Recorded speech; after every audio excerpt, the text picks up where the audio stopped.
Hello guys, so in this video I will discuss a problem based on two blocks which is small m and capital M, and these are being connected by a spring of a spring constant K.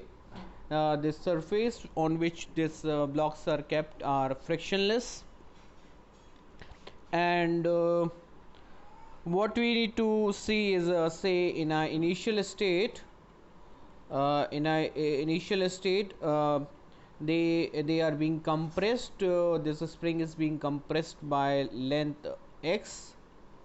So say this is compressed like this in initially. So say natural length is L naught,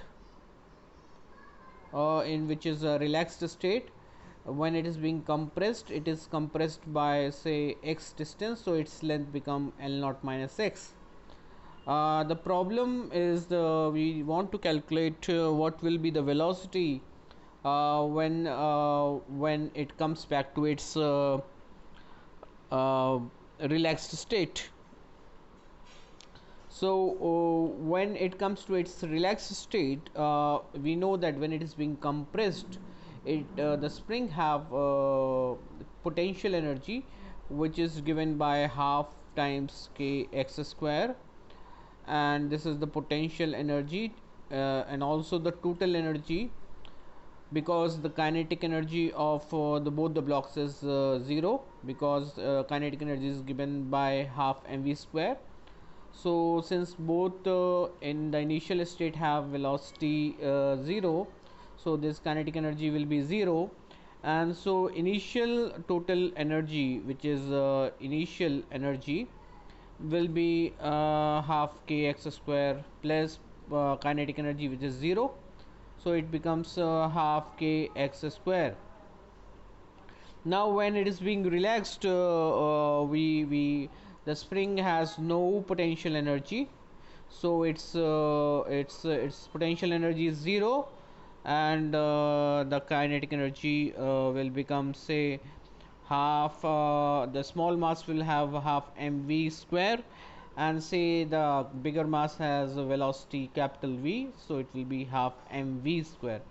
So final energy total will be equal to kinetic energy plus potential energy, and so it will be half mv square plus half mv square.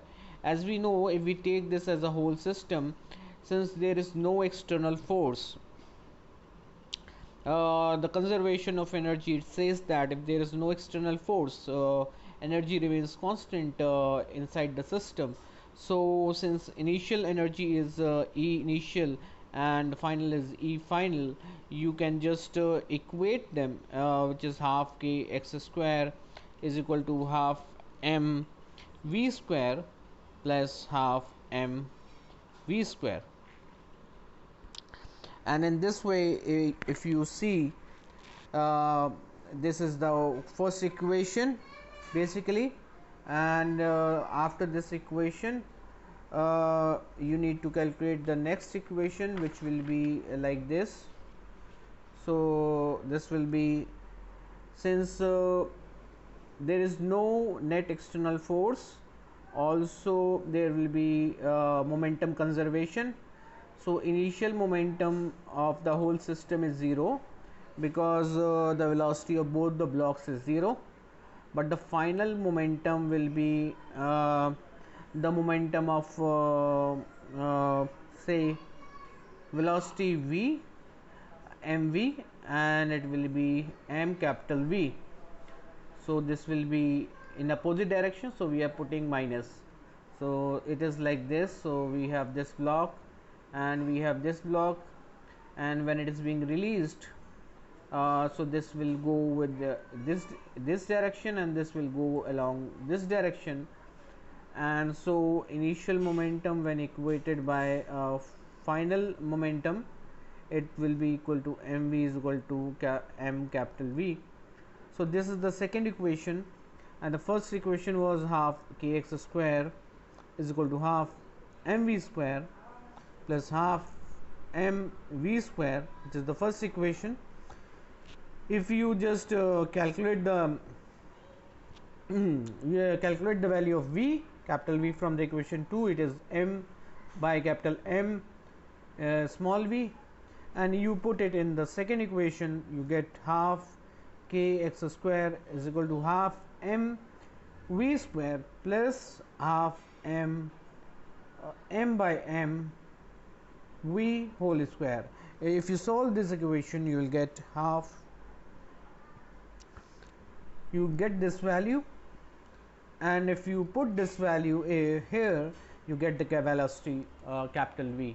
So in this way you can solve this problem where you are doing conservation of momentum and also you are doing conservation of energy, because there is no net external force in this system.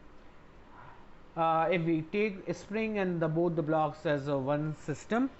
In the next videos I will be solving more problems.